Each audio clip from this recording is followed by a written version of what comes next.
ভারতের রাজ্যসভা নির্বাচনে বিজেপির চমক। পশ্চিমবঙ্গের ক্ষমতা থেকে বিদায়ের পথে মমতা। তামিলনাড়ুতে অভিনেতা থালাপাতির চমক। আসামে ক্ষমতা নাটাই থাকছে বিজেপির হাতেই। আমে একদিনে সর্বোচ্চ মৃত্যু। 24 ঘন্টায় মারা গেছে 17 শিশু। রোগীর চাপ সামলাতে ক্যাম্প হাসপাতাল, বাড়ানো হচ্ছে আইসিইউ। শহীদ জিয়া ও খালেদা জিয়ার মাজারে সংরক্ষিত আসনের এমপিদের শ্রদ্ধা। গণতন্ত্রকে প্রাতিষ্ঠানিকতায় আনতে কাজ করবেন আশা মির্জা ফখরুলের। আগের পোশাকে ফিরছে পুলিশ, খাকি থাকছে প্যান্টের রং, জানালেন স্বরাষ্ট্রমন্ত্রী। সিসি ক্যামেরার আওতায় আনা হচ্ছে সড়ক মহাসড়ক, ঈদ যাত্রা নির্বিঘ্ন করার প্রস্তুতি।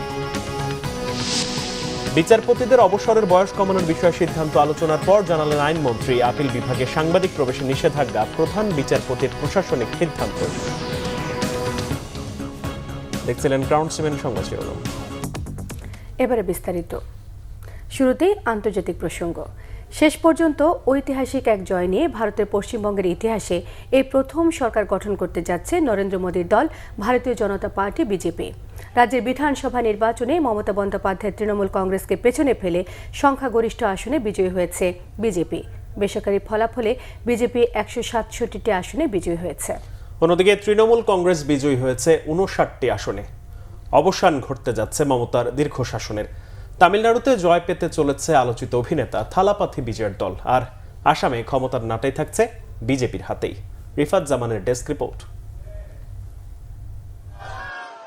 এ এক ঐতিহাসিক জয়। ভারতের পশ্চিমবঙ্গের ইতিহাসে এই প্রথম বিপুল সংখ্যাগরিষ্ঠতা পেয়ে সরকার গঠন করতে যাচ্ছেন নরেন্দ্র মোদীর দল ভারতের জনতা পার্টি বিজেপি। স্থানীয় সময় রাত 9:30টার দিকে বিজয় নিশ্চিত হওয়ার পরই রাজপথে নেমে আসে বিজেপির সমর্থকরা।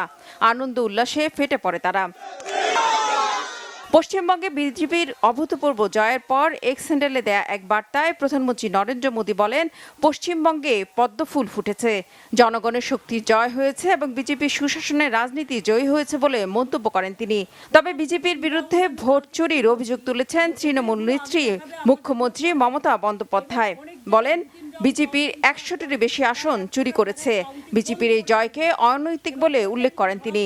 বিধানসভা নির্বাচনে নিজ আসন ভবানীপুরে শুভেন্দু অধিকারীর কাছে হেরে যান মমতা ব্যানার্জি।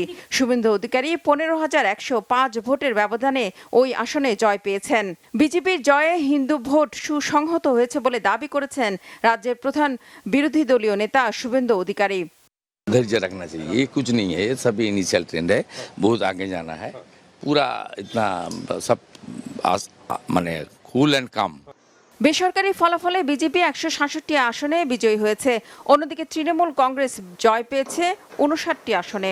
যে 61টি আসনে ফলাফল ঘোষণা এখনো বাকি রয়েছে, সেগুলোর মধ্যে বিজেপি 41টি এবং তৃণমূল কংগ্রেস 20টি আসনে এগিয়ে রয়েছে। কংগ্রেস আর সিপিআইএম বিজয়ী হয়েছে 2টি করে আসনে। সংখ্যাগরিষ্ঠতার জন্য দরকার ছিল 147টি আসন। রিফাত জামান, বাংলাভিশন নিউজ ডেস্ক। ভারতের পশ্চিমবঙ্গের বিধানসভা নির্বাচনে রাজনৈতিক পট পরিবর্তন বা ফলাফল যাই হোক না কেন, বাংলাদেশের সঙ্গে দ্বিপাক্ষিক সম্পর্কের ক্ষেত্রে কোনো নেতিবাচক প্রভাব পড়বে না জানিয়েছেন পররাষ্ট্র প্রতিমন্ত্রী শামা ওবায়দ ইসলাম। সোমবার পররাষ্ট্র মন্ত্রণালয়ে সাংবাদিকদের সঙ্গে আলাপকালে তিনি সব কথা জানান। পশ্চিমবঙ্গের ভোটের ফলাফল প্রসঙ্গে প্রতিমন্ত্রী জানান, পশ্চিমবঙ্গে যেই ক্ষমতায় আসুক না কেন বাংলাদেশ নিজের স্বার্থ বজায় রেখে কাজ করে যাবে। ভারতের সঙ্গে আমাদের সম্পর্ক অত্যন্ত গভীর এবং এটি কোনো নির্দিষ্ট রাজ্যের রাজনৈতিক পরিবর্তনের উপর নির্ভরশীল নয়। বিভিন্ন বিষয়ে ছড়ানো গুজব নিয়ে কান না দিয়ে বাংলাদেশ তার লক্ষ্য অর্জনে আশাবাদী। এবার অন্যান্য প্রসঙ্গ। গেল 24 ঘন্টায় হাম উপসর্গে মৃত্যু হয়েছে আরও 17 শিশুর। ভাইরাসের প্রাদুর্ভাবের পর এ পর্যন্ত একদিনে সর্বোচ্চ মৃত্যুর ঘটনা এটি। নতুন করে শনাক্ত হয়েছে 1456 শিশু। এদিকে লক্ষ্যমাত্রার 86% শিশুকে হামের টেকার আওতায় আনা হয়েছে বলে জানিয়েছেন স্বাস্থ্যমন্ত্রী সরদার মোহাম্মদ সাকাত হোসেন। জানান, জটিল রোগীদের চিকিৎসায় আইসিইউ বৃদ্ধির পাশাপাশি অস্থায়ী ক্যাম্প হাসপাতাল স্থাপন করা হয়েছে। মোবাশ্বের আহমদ রিপোর্ট। অন্তর্বর্তীকালীন সরকারের সময় হামসহ বিভিন্ন রোগের ভ্যাকসিন কেনা স্থগিত থাকায় গেল 2 মাসে উদ্বেগজনক হারে বেড়েছে হামের প্রকোপ, থামছে না মৃত্যু। হাসপাতালগুলোতে বাড়ছে আক্রান্ত শিশুর সংখ্যা, আইসিইউ সুবিধা পাচ্ছে না জটিল রোগীরা। পরিস্থিতি সামলাতে হিমশিম খাচ্ছেন চিকিৎসক, স্বাস্থ্যকর্মীরা।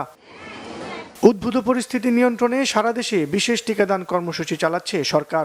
সংক্রমণ পরিস্থিতি দ্রুতই নিয়ন্ত্রণে আসবে বলে আশা স্বাস্থ্যমন্ত্রীর। 86% কভার করেছি টার্গেটেড ভ্যাকসিনেশন। আর ধরুন আরো 4-5 দিন লাগবে আমাদের 100% কভারেজ হওয়ার পরে you have to give it 3 weeks time অ্যান্টিবডিটা ফর্ম হবে। তো আমরা যখন থেকে স্টার্ট করেছি 20 তারিখ থেকে 30 জেলা, ওইখান থেকে কিন্তু এখন হামের রুগী আসতেছে না বললেই চলে। 12 তারিখে যেটা দিয়েছি ওইটা অনেক কমে গেছে। পরে যেটা বিশেষ শুরু করেছে এখানে একটা বিরাট গ্রুপ রয়ে গেছে যেটা আনভ্যাকসিনেটেড, ওইখান থেকে রুগীগুলি এখন বেশি আসতেছে। তা আশা করি 4-5 দিন, এই জন্য বললাম যে আমাদের 3 উইকস টাইম পেলে অ্যান্টিবডিটা ফর্ম করবে। গুরুতর অসুস্থ শিশুদের সুচিকিৎসায় আইসিইউ সেবা বাড়ানো হচ্ছে বলেও জানান তিনি। মোস্ট কেসে দেখা যায় অসুখটা হওয়ার পরে বাড়িতে টাইম কিল করে পেশেন্ট, অভিভাবকরা, যে কারণে একটু অ্যাকিউট স্টেজে গিয়ে রুগীগুলি নিয়ে আসে। কোনো সময় দেখা যায় শুরুর উপর চাপ পড়ে যায়, সংকলন হতে পারে, ভেন্টিলেটারের অভাব হয়ে যায়, সিটের অভাব হয়। আমি আপনাদের সাথে এগ্রি করি। তবে কালকে একটু বার্ডেন ছিল, আমাদের রুগীর সংখ্যাটা হঠাৎ করে বেড়ে গিয়েছিল কালকে, মানে বিশেষ করে শিশু হাসপাতালে এবং আমাদের ডিএনসিসি নর্থে এটা তো বেড়ে গিয়েছিল। তাই মোটামুটি এখনকার স্টেজটা আবার ওইটা নেই, রুগী অ্যাকোমোডেট করা হয়েছে। তা আমরা আরও আইসিইউ সাপোর্টটা বৃদ্ধি করার চেষ্টা করতেছি। মন্ত্রী আরও জানান, বাড়তি রোগীর চাপ সামলাতে অস্থায়ী ক্যাম্প হাসপাতাল তৈরি করা হয়েছে, যা পরবর্তীতে ডেঙ্গু মোকাবেলায় ব্যবহার করা হবে। We are taking preparation to fight against dengue. Mubashshir Ahmed, Bangla vision, Dhaka. বলেছে আমরা দেশে হামের প্রকোপ বাড়ছে। ময়মনসিংহে আরেক শিশুর মৃত্যু হয়েছে।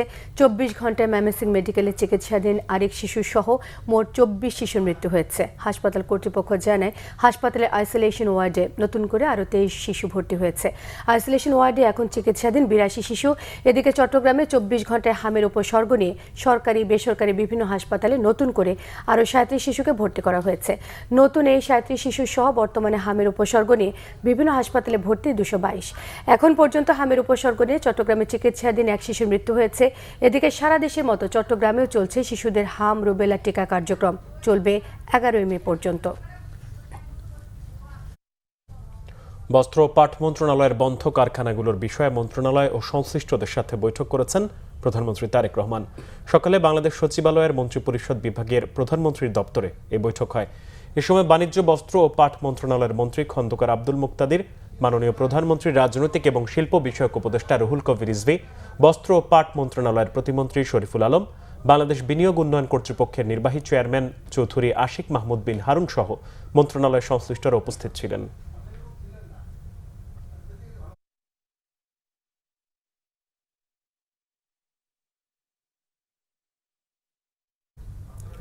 বিএনপি মহাসচিব এলজিআরডি মন্ত্রী মির্জা ফখরুল ইসলাম আলমগীরের প্রত্যাশা, সংরক্ষিত নারী আসনের সংসদ সদস্যরা দেশ ও গণতন্ত্রের পক্ষে ভূমিকা রাখবেন, কাজ করবেন গণতন্ত্রকে প্রাতিষ্ঠানিক রূপ দিতে। সংরক্ষিত নারী আসনের সদস্যদের নিয়ে শহীদ রাষ্ট্রপতি জিয়াউর রহমান এবং বেগম খালেদা জিয়ার সমাধিতে শ্রদ্ধা নিবেদন শেষে প্রত্যাশা জানিয়েছেন মির্জা ফখরুল। আর নারী সংসদ সদস্যরা জানান, সংসদে তারা কার্যকর ভূমিকা রাখবেন। রিপোর্ট করছেন সৈকত সাদিক। ত্রয়োদশ জাতীয় সংসদের সংরক্ষিত আসনের শপথ নেওয়া বিএনপির সংসদ সদস্যরা সোমবার দুপুরে শেরেবাংলানগর শহীদ রাষ্ট্রপতি জিয়াউর রহমান এবং সাবেক প্রধানমন্ত্রী বেগম খালেদা জিয়ার সমাধিতে শ্রদ্ধা জানান। এতে নেতৃত্ব দেন বিএনপির মহাসচিব ও স্থানীয় সরকার মন্ত্রী মির্জা ফখরুল ইসলাম আলমগীর। এরপর জিয়াউর রহমান ও খালেদা জিয়ার আত্মার মাগফিরাত কামনা করে দোয়া করা হয়। পরে মির্জা ফখরুল বলেন, দেশ ও গণতন্ত্রের পক্ষে ভূমিকা রাখবেন বিএনপির মনোনীত নারী এমপিরা। গণতন্ত্রকে প্রাতিষ্ঠানিক রূপ দিতে, জাতীয় সংসদকে কার্যকরী করার ক্ষেত্রে এবং জাতীয় সংসদকে সত্যিকার অর্থেই সকল কর্মকাণ্ডে তারা তাদের ভূমিকা রাখবেন। দীর্ঘ 17 বছর বেগম খালেদা জিয়ার সঙ্গে লড়াই সংগ্রামের মাঠে থাকা নেত্রীরা জানান, সংসদে জনগণের পক্ষে কাজ করবেন তারা। 17 বছরের সংগ্রাম আন্দোলনের মধ্য দিয়ে আমরা এই দিনটি পেয়েছি, যে দিনে আমরা শপথ গ্রহণ করে আজকে তাদের আমি আমার নেতা নেত্রী সমাধির মধ্যে শ্রদ্ধা জ্ঞাপন করতে পারছি। রাজনীতিবিদদের স্বপ্নই থাকে যে সংসদে যাব, জনগণের পক্ষে কথা বলবো, গণতন্ত্রের পক্ষে কথা বলবো। আমাদের গণতন্ত্রের মা দেশনেত্রী বেগম খালেদা যে আমাদের মাঝে নেই, এটা যে আমাদের বুকে একটা কত বড় ক্ষত। ফ্যাসিবাদের বিরুদ্ধে বিএনপির আন্দোলনে জেল জুলুমেও সোচ্চার থাকাদের মূল্যায়ন করা হয়েছে বলেও জানান অনেক এমপি। বেগম খালেদা জিয়ার যে স্বপ্ন ছিল একটি গণতান্ত্রিক রাষ্ট্র প্রতিষ্ঠা করবার, সেই স্বপ্ন আমরা এখনও ওনার সেই স্বপ্ন বাস্তবায়ন করার জন্য কাজ করছি এবং সামনেও করে যাব। সংসদের মাধ্যমে গণতন্ত্রের ধারাকে অব্যাহত রাখা, দেশের মানুষের জন্য কথা বলবো। পবিত্র দায়িত্ব আমি অক্ষরে অক্ষরে পালন করতে চাই, আপনাদের সকলের সহযোগিতা চাই। তরুণ সমাজ, নারী ও শিশু সহ পিছিয়ে পড়া জনগোষ্ঠীর জন্য কাজ করার প্রত্যাশাও তাদের। এই বাংলাদেশ, দেশের মানুষ এবং দেশের সর্বস্তরের মানুষ, তাদের জন্য কাজ করে আমার উদ্দেশ্য। একজন তরুণ প্রতিনিধি হিসেবে তরুণদেরকে সামনে রেখে কাজ করতে চাই। যদি বিরোধী দল হয়ে শপথ নিতাম তার এক ধরনের দায়িত্ব থাকতো, বাট আমার যেগুলো স্বতন্ত্র হওয়ার কারণে এই দায়িত্বটা আরো অনেক বেশি মনে হয়। আজকে জাতীয়তাবাদী দল আমাদের মতুয়াদের যে অধিকার ছিল না, আমাদের দুঃখ জানানোর যে একটি জায়গা ছিল না, সেই জায়গাটি আমাদের তৈরি করে দিয়েছে। রবিবার রাতে জাতীয় সংসদের শপথ কক্ষে ত্রয়োদশ জাতীয় সংসদের সংরক্ষিত নারী আসনের নবনির্বাচিত ৪৯ সংসদ সদস্যকে শপথ পড়ান স্পিকার হাফিজ আহমেদ। সৈকত সাদিক, বাংলা ভিশন, ঢাকা। জামিনে মুক্ত শীর্ষ সন্ত্রাসীর অপরাধ করলে কাউকেই ছাড় দেওয়া হবে না বলে হুঁশিয়ারি দিয়েছেন স্বরাষ্ট্রমন্ত্রী সালাউদ্দিন আহমদ। জানান, সারা দেশের আইন শৃঙ্খলা পরিস্থিতি স্বস্তিদায়ক করতে সরকার উদ্যোগ নিয়েছে। সচিবালয়ে এক ব্রিফিংয়ে মন্ত্রী জানান, পুলিশের বিদ্যমান পোশাকে বাহিনীর কেউ সন্তুষ্ট নয়। শিগগিরই নতুন পোশাকে ফিরছে এই বাহিনীর সদস্যরা। রিপোর্ট সৈয়দ আব্দুল মুহিতের। প্রায় ৫.৫ মাসের মাথায় আবারও বদলে যাচ্ছে পুলিশের ইউনিফর্ম, ফিরছে আগের রঙে। ঐতিহ্য বজায় রাখতে থাকছে খাকি রঙের প্যান্ট। যে বিষয়গুলো ছিল ওটা প্রেসে সচিবালয় ব্রিফিংয়ে কথা জানান স্বরাষ্ট্রমন্ত্রী সালাউদ্দিন আহমেদ। তিনি বলেন, পুলিশের এখনকার পোশাক নিয়ে বাহিনীর কেউই সন্তুষ্ট নয়। আমরা একটা ঐতিহ্যবাহী ড্রেস যাতে দেয়া যায় তারও একটা অংশ বিবেচনা করেছি। শার্ট আগে যেটা ছিল মেট্রোর জন্য এবং সারা দেশের জন্য, সেটা আমরা বহাল রেখেছি। তবে প্যান্ট পাজামা সেটা আমরা খাকি ড্রেস দিয়েছি। এটা এখনো আমরা অফিসিয়ালি ঘোষণা করিনি, তবে আমরা সিদ্ধান্ত দিয়েছি। দেশের আইন শৃঙ্খলা পরিস্থিতি স্বাভাবিক করতে প্রশাসন পুনর্গঠনের কাজ চলছে বলেও জানান স্বরাষ্ট্রমন্ত্রী। কুমিল্লার ঘটনা খতিয়ে দেখার পাশাপাশি আইন অনুযায়ী ব্যবস্থা নিয়েছে প্রশাসন। ৫ই আগস্টের পরে অনেক শীর্ষ সন্ত্রাসী এবং অনেক দাগী আসামি জেলখানা থেকে বেরিয়েছে, আমরা তখন লক্ষ্য করেছি। এটা তারা জামিনে বেরিয়েছে, এটা আদালতের বিষয়। তারা সমাজে বিশৃঙ্খলা সৃষ্টি করবে, অপরাধ সংগঠন করবে, এটা একটা স্বাভাবিকভাবে আমরা ধারণা করতে পারি। কিন্তু পুলিশ কোনো অ্যাকশন নিতে গেলে সেই ক্ষেত্রে আমাদেরকে আইনানুগভাবে যেতে হয়। সে শীর্ষ সন্ত্রাসী হোক আর যাই হোক, হত্যাকাণ্ড মানেই হত্যাকাণ্ড, সেটা আইনের আওতায় আসবে। মন্ত্রী জানান, ৫ আগস্ট পরবর্তীতে জামিনে মুক্তি পেয়েছে শীর্ষ সন্ত্রাসীরা, তবে অপরাধ করলে ব্যবস্থা নেওয়া হবে। আমাদের জনগণের ম্যান্ডেট আছে, তা আমরা আইনানুগভাবে একেবারে যথাযথ প্রক্রিয়ায় আমরা সব কিছু ব্যবস্থাপনার চেষ্টা করছি। এক্ষেত্রে পুলিশও ব্যতিক্রম নয়। আমরা আশা করি আপনাদের সহযোগিতায় এবং দেশবাসীর সকলের সহযোগিতায় আমরা একটা সার্টেন লেভেলে নিয়ে যেতে পারবো, যাতে জনমনে স্বস্তি থাকে। জঙ্গিবাদ নিয়ে স্বরাষ্ট্র মন্ত্রণালয়ের অবস্থানকেই চূড়ান্ত বলেও মন্তব্য করেন স্বরাষ্ট্রমন্ত্রী। এবং সংশ্লিষ্ট মন্ত্রণালয় কি বলেছে সেটাই তো শুনতে হবে। সৈয়দ আব্দুল মুহিত, বাংলা ভিশন, ঢাকা। সড়কে শৃঙ্খলা ফেরাতে দেশের সব মহাসড়ককে সিসি ক্যামেরার আওতায় আনা হচ্ছে বলে জানিয়েছেন সড়ক পরিবহন ও সেতুমন্ত্রী শেখ রবিউল আলম। সেই সঙ্গে ঈদে ২.৫ কোটি মানুষের ঈদ যাত্রা নির্বিঘ্ন করতে সরকার প্রয়োজনীয় ব্যবস্থা নিচ্ছে বলে জানিয়েছেন তিনি। জেলা প্রশাসক সম্মেলনের আরেক অধিবেশনে পানি সম্পদ মন্ত্রী শহীদুদ্দিন চৌধুরী অ্যানি নদী দখলকারীদের বিরুদ্ধে কঠোর ব্যবস্থা নেওয়ার হুঁশিয়ারি দিয়েছেন। রিপোর্ট করছেন জিয়াউল হক সবুজ। মহাসড়কে বিশৃঙ্খলা এবং দুর্ঘটনা নিত্যদিনের ঘটনা। সড়কে চাঁদাবাজিও নতুন কিছু নয়, অথচ এসব সড়ক দিয়ে প্রতিদিন চলাচল করেন লাখো মানুষ। জেলা প্রশাসক সম্মেলনে তাই ঘুরে ফিরে উঠে এলো সড়কের নিরাপত্তা জোরদারের বিষয়। সড়ক পরিবহন ও সেতুমন্ত্রী জানালেন, ঈদ যাত্রা সামনে রেখে রাস্তা দখলমুক্ত করা এবং ট্রাফিক ব্যবস্থাপনা জোরদার করা হবে। বিশৃঙ্খলা রোধে মহাসড়কগুলোকেও আনা হবে সিসি ক্যামেরার আওতায়। এবার আমরা যেটা চাচ্ছি, অগ্রাধিকার ভিত্তিতে জাতীয় মহাসড়কগুলিকে সিসি ক্যামেরার আওতায় নিয়ে আসা, এরপর আঞ্চলিক মহাসড়কগুলি, এরপর হচ্ছে জেলা মহাসড়কগুলি। এই পর্যায়ক্রমে আমরা আনতে আপনার পদক্ষেপ নিয়েছি পরিকল্পনা, পদক্ষেপ এবং কর্মসূচি নিয়েছি। 1.5 কোটি ছিল গতবার ঢাকা থেকে ঢাকার বাইরে যাওয়ার যাত্রী, আর এবার হচ্ছে 2.5 কোটি হয়ে যাবে, প্রায় 1 কোটি গরু মুভ করবে। অর্থাৎ চ্যালেঞ্জটা আরও বেশি, যানবাহনের চাপ আরও বেশি হবে, সেজন্য আমরা কাজ করছি। আশা করছি সব প্রতিবন্ধকতা আছে, চ্যালেঞ্জ আছে, এটা আপনারাও জানেন। সমাধান একেবারে এখনই সেরকমও না, সামর্থ্যের মধ্যে শতভাগ সমাধান, মানে কিভাবে সফল হওয়া যায় এই চেষ্টাতে আমাদের কোনো ঘাটতি নেই। রাজধানীর ওসমানী স্মৃতি মিলনায়তনে অনুষ্ঠিত জেলা প্রশাসকদের দ্বিতীয় দিনের সম্মেলনে অংশ নেন পানি সম্পদ মন্ত্রী শহীদউদ্দিন চৌধুরী অ্যানি। সাংবাদিকদের সঙ্গে আলাপকালে তিনি জানান, নদী দখল ও খালের প্রবাহ বন্ধের বিরুদ্ধে কঠোর ব্যবস্থা নেওয়ার কথা। খালের এই ধারাবাহিকতা, এই প্রবাহ ঠিক রেখেই আমরা যখন কাজ করতে যাব, ওর মধ্যে যদি কোনো দোকান পড়ে সেই দোকান ভেঙে ফেলবে, এর মধ্যে যদি কোনো মার্কেট কেউ গড়ে তোলে অথবা বর্জ্য আবর্জনা যেগুলো থাকবে, অথবা মাছের চাষ করার জন্য কেউ যদি ঘেরাও দিয়ে সেখানে বদ্ধ করে খালের প্রবাহটাকে বন্ধ করে দেয়, সেটা অবশ্যই ডিসি সাহেবের নেতৃত্বে যারা আমাদের ডিপার্টমেন্টাল যারা রয়েছেন তারা সেই অনুযায়ী কাজ করবেন এবং আইনগতভাবে সেগুলোকে সমাধান করে দেবেন। এদিকে দুর্যোগ ব্যবস্থাপনা ও ত্রাণমন্ত্রী আসাদুল হাবিব দুলু জানান, হাওরে ক্ষতিগ্রস্ত 1 লাখ পরিবারকে আগামী 3 মাস আর্থিকভাবে সহায়তা দেবে সরকার। জিয়াউল হক সবুজ, বাংলা ভিশন, ঢাকা। $1 ট্রিলিয়ন অর্থনীতি গড়তে সরকারের ঘোষিত লক্ষ্য ও পরিকল্পনা বাস্তবায়নে মাঠ প্রশাসনের পরামর্শ নেয়া এবং নতুন নির্দেশনা দিতেই এবারের জেলা প্রশাসক সম্মেলন বলে জানিয়েছেন পরিকল্পনা প্রতিমন্ত্রী জোনায়েদ সাকি। বলেন, 1 কোটি কর্মসংস্থান তৈরিকে সামনে রেখেই সরকার কাজ করছে। উন্নয়ন প্রকল্পে গতি আনার পাশাপাশি দুর্নীতি কমাতে জেলা প্রশাসকদের সম্পৃক্ত করার দাবি জানান জেলা প্রশাসকরা। রাজধানীতে ডিসি সম্মেলনের দ্বিতীয় দিনে প্রথম পর্বে সংস্কৃতি বিষয়ক মন্ত্রী এবং বিমান পরিবহন ও পর্যটন মন্ত্রী ও প্রতিমন্ত্রী জেলা প্রশাসকদের কাছে সরকারের বিভিন্ন পরিকল্পনার বিষয়ে নির্দেশনা দেন। দেখুন রিপোর্টে।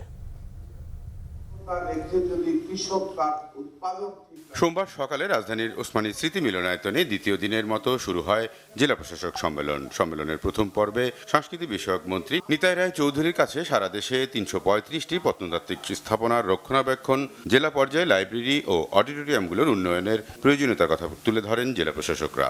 তারা কোথাও বলছে যে আমাদের অডিটোরিয়াম লাগবে কোনো জেলায়, কোনো জেলা বলছে যে আমাদের এই জেলাটা এই বিষয়গুলোকে সংস্কার করা দরকার।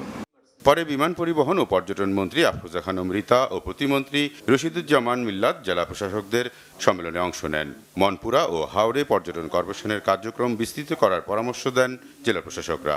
পরে মন্ত্রী ও প্রতিমন্ত্রী জানান, অব্যবহৃত থাকা সারা দেশে 8টি বিমানবন্দর পর্যায়ক্রমে চালু করা হবে। বগুড়া ও ঠাকুরগাঁও দিয়ে এই কার্যক্রম শুরু হচ্ছে বলেও জানান তারা। পর্যটক যারা আসবে তারা যেন নিরাপত্তাহীনতা না ভোগে, প্রথম কিন্তু এই জিনিসটা জেলা প্রশাসকের দায়িত্ব, এই জায়গাটা খেয়াল করা। 14টা বোয়িং ক্রয়ের স্বাক্ষর করেছি এবং আরও কিছু বিমান আমরা লিজ করব। সেগুলিকে নিয়ে আমরা এই বিমানবন্দরগুলি যেগুলি আছে আরও ব্যবহৃত হচ্ছে না, প্রায় 8টি-9টি বিমানবন্দর, সেগুলিকে আমরা নতুন করে রিপেয়ার করে এটাকে চালু করব আভ্যন্তরীণ রুট হিসেবে। পরে সম্মেলনে অংশ নিয়ে পরিকল্পনা প্রতিমন্ত্রী জোনায়েদ সাকি এবারের জেলা প্রশাসক সম্মেলনের মূল বিষয় তুলে ধরেন। গণতান্ত্রিক সরকারের ঘোষিত লক্ষ্য অর্জনে মাঠ প্রশাসনের কাজের নতুন ধারার কথাও বলেন প্রতিমন্ত্রী। অর্থনৈতিক কাঠামো এবং প্রাতিষ্ঠানিক জায়গা সবগুলি বিপর্যস্ত হওয়ার ফলে এই স্ট্র্যাটেজিক ফ্রেমওয়ার্কের মূল লক্ষ্য হচ্ছে কিভাবে আমরা পুনরুদ্ধার করব এবং তারপরে আমরা সমৃদ্ধির দিকে যাব। সেক্ষেত্রে একটা বড় বাধা হচ্ছে কাঠামোগত দিক থেকে যে উন্নয়ন বাজেট যেটা পাবলিক এক্সপেন্ডিচার, সেইটার আসলে যথার্থভাবে এই বাস্তবায়নটা হয় না। গুণগত মান বজায় রেখে দুর্নীতি কমিয়ে এই সব প্রকল্পগুলো বাস্তবায়ন, এইটা একটা কিভাবে তার জন্য প্রাতিষ্ঠানিক যোগ্য ব্যবস্থা তৈরি করা যায়, সেইগুলো নিয়ে আলোচনা হয়েছে। রকুনুজ্জামান, বাংলা ভিশন, ঢাকা। আন্তর্জাতিক অপরাধ ট্রাইব্যুনালে মামলার সংখ্যা বাড়লেও ন্যায় বিচার বাধাগ্রস্ত হবে না বলে জানিয়েছেন আইনমন্ত্রী মোহাম্মদ আসাদুজ্জামান। তিনি বলেন, আইন অনুযায়ী অপরাধের বিচার করা হবে। আইনমন্ত্রীর দায়িত্ব নেওয়ার পর সোমবার প্রথমবারের মতো আন্তর্জাতিক অপরাধ ট্রাইব্যুনাল পরিদর্শন শেষে এসব কথা বলেছেন আসাদুজ্জামান। ট্রাইব্যুনালের কার্যক্রম নিয়ে তিনি সন্তোষ প্রকাশ করেন, তবে এরই মধ্যে কিছু বিষয়কে সমস্যা হিসেবে চিহ্নিত করা হয়েছে এবং এ সকল সমাধানে কাজ চলছে বলে জানিয়েছেন মন্ত্রী। এক প্রশ্নের জবাবে তিনি জানান, সুপ্রিম কোর্টের আপিল বিভাগে সাংবাদিক প্রবেশে নিষেধাজ্ঞার বিষয়টি প্রধান বিচারপতির প্রশাসনিক সিদ্ধান্ত। প্রধান বিচারপতির বিষয়টি পুনর্বিবেচনা করবেন বলে বলে আশা প্রকাশ করেছেন তিনি। বিচারপতিদের বয়স ৬৭ থেকে কমিয়ে ৬৫ বছর করার বিষয়টি নিয়ে সংসদীয় কমিটিতে আলোচনার পর তা বিল আকারে আনা যেতে পারে বলে তিনি উল্লেখ করেন। জামালপুরের মাদারগঞ্জে বাদ মাগরিব নামাজে জানাজা শেষে পারিবারিক কবরস্থানে চিরনিদ্রায় শায়িত হলেন যুক্তরাষ্ট্রে নিহত শিক্ষার্থী জামিল আহমেদ লিমন। মাদারগঞ্জের কড়ইচড়ার লালটোবা উচ্চ বিদ্যালয় মাঠে অনুষ্ঠিত হয় নামাজে জানাজা। পরিবারের সদস্যদের পাশাপাশি এতে অংশ নেন স্থানীয় সংসদ সদস্য, রাজনৈতিক দলের নেতাকর্মী সহ সর্বস্তরের মানুষ। এর আগে শোক সন্তপ্ত পরিবারের সদস্যদের সাথে দেখা করে সমবেদনা জানান সংসদ সদস্য মোস্তাফিজুর রহমান বাবুল। এই নির্মম হত্যাকাণ্ডের সুষ্ঠু বিচার যাতে হয়, সরকারের পক্ষ থেকে এ বিষয়ে সর্বোচ্চ চেষ্টা করার আশ্বাস দেন তিনি। মেধাবী শিক্ষার্থী লিমন 2014 সালে গাজীপুরের মাওনা মডেল হাই স্কুল থেকে এসএসসি ও 2016 সালে বীরশ্রেষ্ঠ আব্দুর রউফ পাবলিক কলেজ থেকে এইচএসসি পাশ করে। এরপর খুলনা বিশ্ববিদ্যালয় থেকে অনার্স শেষ করে 2024 সালের জুলাইয়ের দিকে পিএইচডি করতে যুক্তরাষ্ট্রের ইউনিভার্সিটি অফ সাউথ ফ্লোরিডায় ভর্তি হন। অসাধারণ কৃতি মেধাবী সন্তান আমরা এভাবে হারিয়ে ফেললাম এবং তার লাশ আমাদের সামনে অপেক্ষা করছে। এই মৃত্যু সংবাদ শোনার পরপরই জনাব তারেক রহমানের নেতৃত্বাধীন বাংলাদেশ সরকার মার্কিন যুক্তরাষ্ট্রে অবস্থিত আমাদের দূতাবাসের সাথে যোগাযোগ করেছে এবং প্রয়োজনীয় নির্দেশনা প্রদান করেছে। আমরা আশা করি যে আইন শৃঙ্খলা রক্ষাকারী বাহিনী মার্কিন যুক্তরাষ্ট্রের তারা এই হত্যাকাণ্ডের মোটিভ তারা উদ্ঘাটন করবেন এবং হত্যাকাণ্ডের সাথে জড়িত যাকে গ্রেপ্তার করা হচ্ছে তার দৃষ্টান্তমূলক শাস্তি তারা নিশ্চিত করবেন। যুক্তরাষ্ট্রের ফ্লোরিডায় নৃশংস হত্যাকাণ্ডের শিকার পিএইচডি শিক্ষার্থী জামিল আহমেদ লিমনের মরদেহ সকালে দেশে পৌঁছায়। সন্তানের কফিন ঘিরে কান্নায় ভেঙে পড়েন মা। স্বজনদের আহাজারিতে ভারী হয়ে ওঠে চারপাশ। এ সময় পররাষ্ট্র প্রতিমন্ত্রী শামা ওবায়দ জানিয়েছেন, যুক্তরাষ্ট্রের 2 শিক্ষার্থীর হত্যাকাণ্ডের ঘটনার যথাযথ তদন্ত এবং বিচার চায় বাংলাদেশ। রিপোর্ট করছেন মুহিবুল্লাহ মুহিব। চোখে হাজারো স্বপ্ন নিয়ে যুক্তরাষ্ট্রে পাড়ি জমিয়েছিলেন জামিল আহমেদ লিমন। ইচ্ছে ছিল যুক্তরাষ্ট্রের খ্যাতনামা বিশ্ববিদ্যালয় থেকে উচ্চতর ডিগ্রি নিয়ে দেশ সেবায় নিয়োজিত করবেন নিজেকে। তিনি দেশে ফিরেছেন ঠিকই, কিন্তু কফিন বন্দী হয়ে। লিমনের মরদেহ বুঝে নিতে সকালেই বিমানবন্দরের কার্গো গেটে হাজির হন তার পরিবারের সদস্যরা।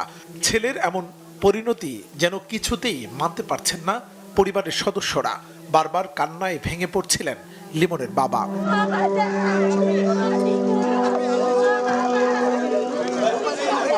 বড় ছেলে আমাকে চিন্তা করতে দেয় নাই, বড় ছেলে আমাদের সবাই আগলায় রাখছে সব সময়।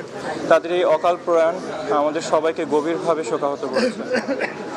আমাদের এই ক্রান্তি কালীন সময়ে আমরা অনেকের কাছ থেকে ভালোবাসা, দোয়া এবং সহযোগিতা পেয়েছি। আমরা শোকাহত পরিবার আমরা সবাই আশা করি ন্যায় বিচার ও জবাবদিহিতার মাধ্যমে জামিল ভাইয়া এবং বৃষ্টি আপুর আত্মার শান্তি পাবে। এ সময় বিমানবন্দরে লিমনের লাশ হস্তান্তর করেন পররাষ্ট্র প্রতিমন্ত্রী শামা ওবায়েদ। তিনি জানান, ঘটনার সাথে সাথেই যুক্তরাষ্ট্রের বিভিন্ন সংস্থার সাথে যোগাযোগ রেখেছে বাংলাদেশ।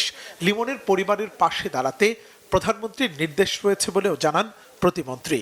পরিবারকে সান্ত্বনা দেওয়ার মতো ভাষা আমাদের কাছে নাই এবং আমরা চেষ্টা করেছি প্রবাসী কল্যাণ মন্ত্রণালয়ের সাথে সমন্বয় করে যত তাড়াতাড়ি সম্ভব আমাদের লিমনের মরদেহ আমরা দেশে ফিরে আনতে পারি। তো আপনারা জানেন লিমনের সাথে আরও একটি মেয়ে আমাদের বাংলাদেশের সন্তান বৃষ্টি ও নিহত হয়েছে একটি হত্যাকাণ্ডে। তো খুবই রিসেন্টলি আমরা জানতে পেরেছি যে বৃষ্টির মরদেহ শনাক্ত করা গেছে এবং সেটাও আমরা যাতে আমরা খুব শীঘ্রই ফেরত আনতে পারি সেই কার্যক্রম কাজ চলছে। ফ্লোরিডার অরল্যান্ডো আন্তর্জাতিক বিমানবন্দর থেকে শনিবার স্থানীয় সময় রাত 8:50 লিমনের মরদেহ বাংলাদেশের উদ্দেশ্যে পাঠানো হয়। আরেক বাংলাদেশি নাহিদা সুলতানা বৃষ্টির মরদেহ দেশে পাঠানোর প্রক্রিয়া চলছে। প্রায় 10 দিন নিখোঁজ থাকার পর গত 24 এপ্রিল বাংলাদেশি শিক্ষার্থী জামিল আহমেদ লিমনের মরদেহ উদ্ধার করে পুলিশ। লিমন ইউনিভার্সিটি অব সাউথ ফ্লোরিডায় ভূগোল, পরিবেশ বিজ্ঞান ও নীতি বিষয়ে পিএইচডি করছিলেন। মুহিবুল্লাহ মুহিব, বাংলা ভিশন, ঢাকা।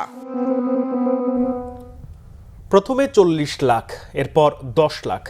রাজধানীর কারওয়ান বাজার এলাকায় সরকারি রাস্তা ব্যবহার করতে শাহালি টাওয়ারের মালিকদের কাছে এমন চাঁদা চাওয়ার অভিযোগ কাব্যকর সুপারমার্কেট সমিতির নেতাদের বিরুদ্ধে। আর এ টাকা না দেয়ায় বন্ধ করে দেওয়া হয়েছে ফায়ার ফাইটার সিস্টেম সহ ভবনটির ইমার্জেন্সি সিঁড়ি নির্মাণের কাজ। মার্কেট কমিটির নেতারা অস্বীকার করছেন এসব অভিযোগ। রিপোর্ট ফজর আব্বির। রাজধানী উন্নয়ন কর্তৃপক্ষ রাজুক সরকারি নিয়ন্ত্রণ সংস্থাটির ইমারত নির্মাণ বিধিমালা অনুযায়ী বহুতল ভবন অর্থাৎ 10 তলা বিল্ডিং নির্মাণ করতে হলে ফায়ার ফাইটার সিস্টেম বা অগ্নি নিরাপত্তামূলক ব্যবস্থা থাকা বাধ্যতামূলক। তবে রাজধানীর কারণ বাজার এলাকায় 2002 সালে রাজুকের এই নিয়ম না মেনে নির্মিত হয় বহুতল বাণিজ্যিক ভবন শাহ আলী টাওয়ার। পরে 2019 সালে ভবনটি পরিদর্শন করে রাজুক কর্তৃপক্ষ, নির্দেশ দেয় দ্রুত সময়ের মধ্যে অগ্নি নির্বাপন ব্যবস্থা নির্মাণের। সেই নির্দেশনা অনুযায়ী ভবন মালিকরা জরুরি ভিত্তিতে ফায়ার ফাইটিং সিস্টেম সহ বিকল্প সিঁড়ি নির্মাণের কাজ শুরু করে। তবে বিপত্তি বাধে চলতি বছরের জানুয়ারি মাসে। কাজে বাধা দেয় বহুতল ওই ভবনটির পাশের কাব্যকর সুপার মার্কেট কমিটির নেতারা। বন্ধ করে দেয় সিঁড়ি থেকে রাস্তায় নামা শেষ অংশের কাজ।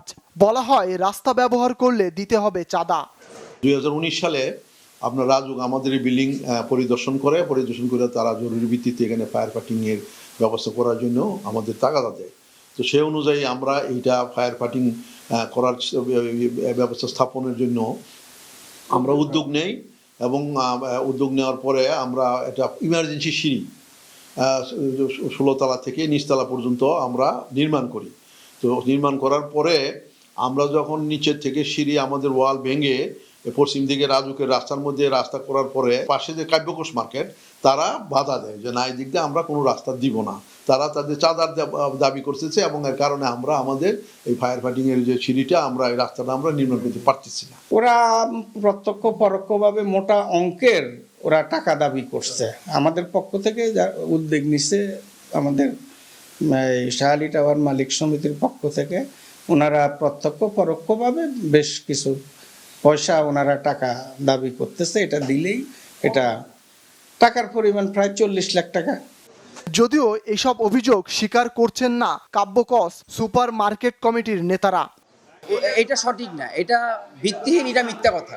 রাজুক থেকে যদি কোনো পারমিশন নিয়ে আসে, ঠিক আছে, এবং ওনারা যদি কোনো পারমিশন দেখাতে পারে যে ফায়ার এক্সিটের জন্য ওনারা এখান দিয়ে সিঁড়ি করছে অথবা ওনারা রাস্তা দেখাইছে, সেটা রাজুক অনুমোদন দিছে এবং সিটি কর্পোরেশন অনুমোদন দিছে, তাহলে আমাদের আপত্তি থাকবে না। আমাদের আপত্তির জায়গাটা হচ্ছে ওনারা রাজুকের নিয়ম বহির্ভূতভাবে ওনারা পার্কিং ভেঙে এখানে মার্কেট নির্মাণ করছে, ঠিক আছে, যেটা ওনারা আইন অমান্য করছে। আমরা আইনের প্রতি শ্রদ্ধাশীল, যেই কারণে আমরা বলছি আপনারা আপনাদের কাজটা বন্ধ রাখেন। ভুক্তভোগী শাহ আলী টাওয়ারের ভাড়াটিয়া ও মালিক সমিতির নেতাদের চাওয়া প্রশাসনের হস্তক্ষেপে দ্রুতই এই সমস্যার সমাধান হোক। ফজলে রাব্বি, বাংলা ভিশন, ঢাকা। বাংলাদেশ ও যুক্তরাষ্ট্রের মধ্যে স্বাক্ষরিত রেসিপ্রোকাল ট্রেড এগ্রিমেন্টের বৈধতা চ্যালেঞ্জ করে হাইকোর্টে জনস্বার্থে রিট আবেদন করা হয়েছে। আইনজীবী মোহাম্মদ মাহিদুল ইসলাম পলক রিটটি করেছেন এবং অ্যাডভোকেট সুবীর নন্দী দাস তা আদালতে উপস্থাপন করেন। রিটের চুক্তিটিকে অযৌক্তিক, কাঠামোগতভাবে অসম এবং জাতীয় স্বার্থ পরিপন্থী বলা হয়েছে। এতে অভিযোগ করা হয় চুক্তিটি দেশের অর্থনৈতিক সার্বভৌমত্ব এবং জনকল্যাণ সুরক্ষায় ব্যর্থ হয়েছে। এতে সংবিধানের নির্ধারিত প্রক্রিয়া অনুসরণ করা হয়নি। রিটে পররাষ্ট্র, অর্থ এবং বাণিজ্য মন্ত্রণালয়ের সচিবদের বিবাদী করা হয়েছে। চুক্তিতে বাংলাদেশের উপর অসম শুল্ক কাঠামো, নীতি নির্ধারণী স্বাধীনতা খর্ব, দেশীয় শিল্প, কৃষি ও পরিবেশের সম্ভাব্য ক্ষতির বিষয়টিও তুলে ধরা হয়েছে। ডক্টর মোহাম্মদ ইউনূসের নেতৃত্বাধীন অন্তর্বর্তী সরকারের আমলের সার্বিক কর্মকাণ্ডের বৈধতা চ্যালেঞ্জ করে রিট করা হয়েছে। এই সরকারের সময় গৃহীত বিভিন্ন সিদ্ধান্ত, আইন প্রণয়ন, সংস্কার কমিশন গঠন এবং দেশি বিদেশি চুক্তির বৈধতাও রিটে চ্যালেঞ্জ করা হয়েছে। সুপ্রিম কোর্টের সিনিয়র আইনজীবী মহসিন রশিদ হাইকোর্টের সংশ্লিষ্ট শাখায় এই রিটটি দায়ের করেন। রিটের সাবেক প্রধান উপদেষ্টা ডক্টর মোহাম্মদ ইউনূসের বিরুদ্ধে কোনো দুর্নীতির অভিযোগ রয়েছে কি না সেটি খতিয়ে দেখার জন্য একটি কমিশন গঠনের আর্জি জানানো হয়েছে। রিটে মন্ত্রিপরিষদ সচিব ও আইন সচিব সহ সংশ্লিষ্টদের বিবাদী করা হয়েছে। হাইকোর্টের কোনো একটি বেঞ্চে এই রিটের শুনানির জন্য তারিখ পড়বে।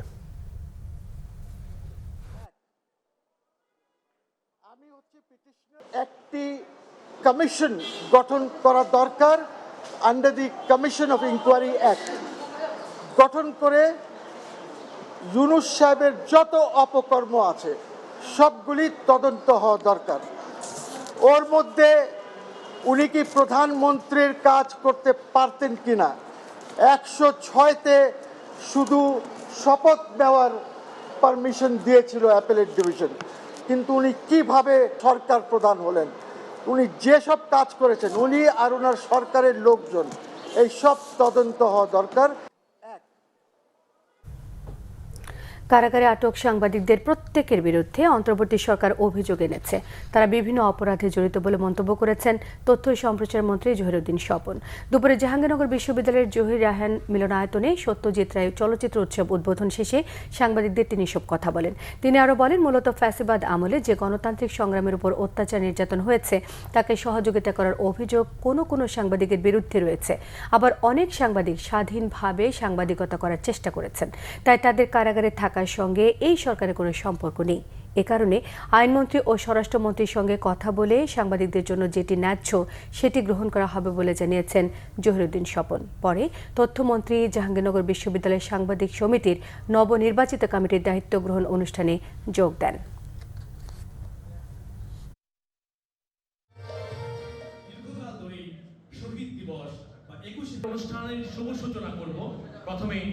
ফ্যাসিবাদী আমলে যে গণতান্ত্রিক সংগ্রামের উপরে অত্যাচার নির্যাতন হয়েছে তাকে সহযোগিতা করার অভিযোগও কোনো সাংবাদিকের বিরুদ্ধে আছে। আবার অনেক সাংবাদিকরা স্বাধীনভাবে সাংবাদিকতা করতে চেষ্টা করেছেন।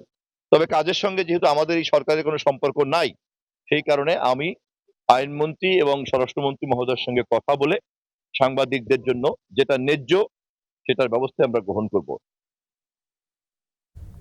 ছাত্রদলের কমিটি ঘোষণা কেন্দ্র করে রাঙ্গামাটিতে দুই পক্ষের সংঘর্ষে আহত হয়েছে অন্তত 10 জন। পরিস্থিতি নিয়ন্ত্রণে 144 ধারা জারি করেছে প্রশাসন। কেন্দ্রীয় কমিটির ঘোষিত রাঙ্গামাটি জেলা কমিটি বাতিলের দাবিতে দুপুর থেকে বিএনপির দলীয় কার্যালয়ে অবস্থান নেয় পদবঞ্চিতরা। অন্যদিকে পৌরসভা প্রাঙ্গণ থেকে নবনির্বাচিত কমিটির অনুসারীরা আনন্দ মিছিল করার চেষ্টা করলে উভয় পক্ষের মধ্যে সংঘর্ষ বাধে। এক পর্যায়ে নবনির্বাচিত কমিটির সমর্থকরা পদবঞ্চিত কর্মীদের হটিয়ে বিএনপি কার্যালয় দখলে নেয়। পরে পরিস্থিতি নিয়ন্ত্রণে সেখানে লাঠিচার্জ করে পুলিশ সেনাবাহিনী। ঘটনার পর থেকেই থমথমে অবস্থা বিরাজ করছে বিএনপি অফিসের আশপাশের এলাকায়। মোতায়েন রয়েছে বিপুল সংখ্যক পুলিশ ও সেনাবাহিনী। শহরের পৌরসভা এলাকা থেকে বনরূপা পর্যন্ত 144 ধারা জারি করা হয়েছে।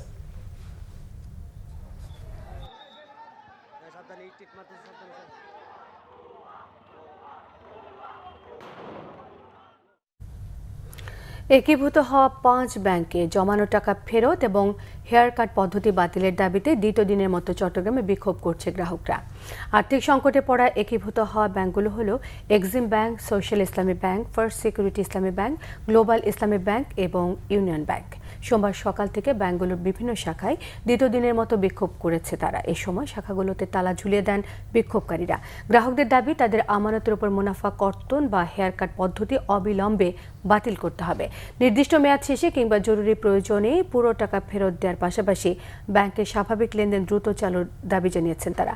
অভিযোগ করেন 2024 সালের জানুয়ারি থেকে 2025 সালের ডিসেম্বর পর্যন্ত আমানতের উপর মুনাফা না দেওয়ার সিদ্ধান্ত অযৌক্তিক। নানা অজুহাতে ব্যাংকগুলো আমানত ফেরত দিচ্ছে না।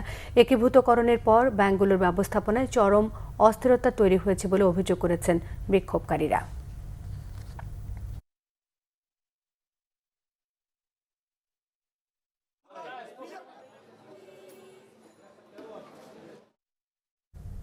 ময়মনসিংহের মুক্তাগাছায় ট্রাক চাপায় সিএনজি চালিত অটোরিকশার 3 নারী যাত্রী সহ 4 জন নিহত হয়েছে। সোমবার দুপুর 12টার দিকে ময়মনসিংহ টাঙ্গাইল মহাসড়কের মুক্তাগাছা কুমারগাতার মনতলা সমিতি ঘর এলাকায় এই দুর্ঘটনা ঘটে। পুলিশ ও প্রত্যক্ষদর্শীরা জানায়, মুক্তাগাছা থেকে ময়মনসিংহগামী বালু বোঝাই একটি ট্রাক মুক্তাগাছাগামী সিএনজি চালিত একটি অটোরিকশাকে মুখোমুখি চাপা দেয়। এতে অটোরিকশাটি দুমড়ে মুচড়ে যায় এবং ট্রাকটি নিয়ন্ত্রণ হারিয়ে সড়কে উল্টে যায়। এ সময় ঘটনাস্থলে সিএনজি অটোরিকশার 3 নারী যাত্রী নিহত হন। গুরুতর আহত ট্রাক চালক, হেলপার ও সিএনজি অটোরিকশার চালককে উদ্ধার করে হাসপাতালে নেয়ার পর চিকিৎসাধীন একজনের মৃত্যু হয়। তাৎক্ষণিকভাবে নিহতদের পরিচয় পাওয়া যায়নি। অবশেষে মুক্তি পেলেন অপহৃত সাতক্ষীরার শ্যামনগর উপজেলার বৈশখালী গ্রামের পশু চিকিৎসক অনিমেষ পরমান্ন। জড়িত অভিযোগে আটক করা হয়েছে তিনজনকে। সোমবার সকাল 10টার দিকে তাকে লোকালয় মিরাগাং এলাকায় নিয়ে যাওয়া হয়, পরে তাকে নেওয়া হয় শ্যামনগরের সুন্দরবন বাজারে। পুলিশ জানিয়েছে, অপহরণের সঙ্গে যুক্ত থাকার অভিযোগে যাদের আটক করা হয়েছে তারা শ্যামনগর উপজেলার যতীন্দ্রনগর গ্রামের মাহাদুল হাসান, আব্দুল জব্বার এবং শাহিনুর রহমান। ভুক্তভোগীর ভাই অভিযোগ করেছেন, গত শনিবার সকাল 10:30টার দিকে তার দাদা অনিমেষ পরমান্নকে সুন্দরবন বাজার থেকে রোগাক্রান্ত এক গরুর চিকিৎসা দেওয়ার নাম করে ডেকে নিয়ে যায় অপহরণকারীরা।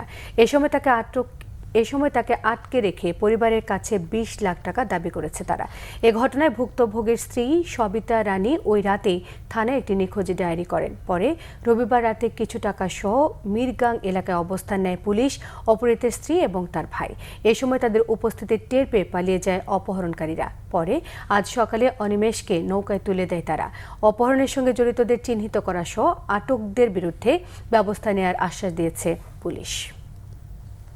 এবার আরো কিছু খবর নিয়ে দেখুন একটি ডেস্ক রিপোর্ট।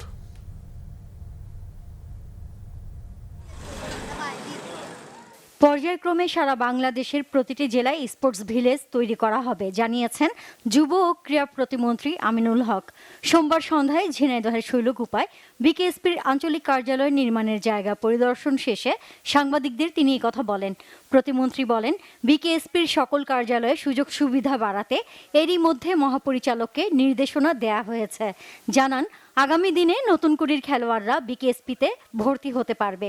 নারী খেলোয়াড়দের নিরাপত্তা নিশ্চিত করা সহ খেলায় সুশাসন নিশ্চিতে কাজ করছে সরকার। যে কার্যক্রম আমরা শুরু করেছি। বিএনপির যুগ্ম মহাসচিব সৈয়দ ইমরান সালেহ প্রিন্স অভিযোগ করেছেন, জুলাই সনদ বাস্তবায়নে সংবিধান সংশোধন কমিটিতে নাম না দিয়ে জামায়াত এনসিপি জোট প্রমাণ করেছে তারা জুলাই সনদ বাস্তবায়নে আন্তরিক নয়। ময়মনসিংহের ধোবাউড়ায় জেলা পরিষদ ডাকবাংলো চত্বরে বিএনপি ও সহযোগী সংগঠনের নেতাকর্মীদের সমাবেশে এসব কথা বলেন তিনি। জোটটি যদি সময়মতো কমিটিতে প্রতিনিধি মনোনয়ন দিত তাহলে এতদিনে জুলাই সনদ বাস্তবায়নের লক্ষ্যে সংবিধান সংশোধনের প্রক্রিয়ায় দৃশ্যমান অগ্রগতি হতো। কর্মক্ষেত্রে নারী পুরুষ বিভাজন করলে তা কর্মক্ষেত্রের পরিবেশকেই বিঘ্নিত করে। রাজধানীতে এক অনুষ্ঠানে এই কথা বলেন আলোচকরা।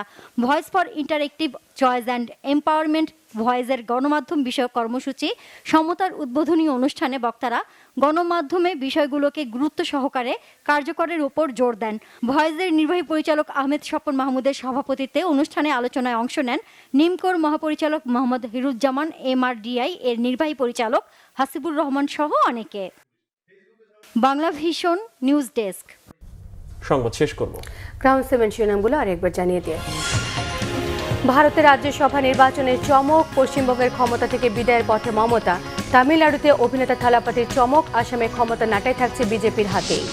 হামে একদিনে সর্বোচ্চ মৃত্যু, 24 ঘন্টায় মারা গেছে 17 শিশু।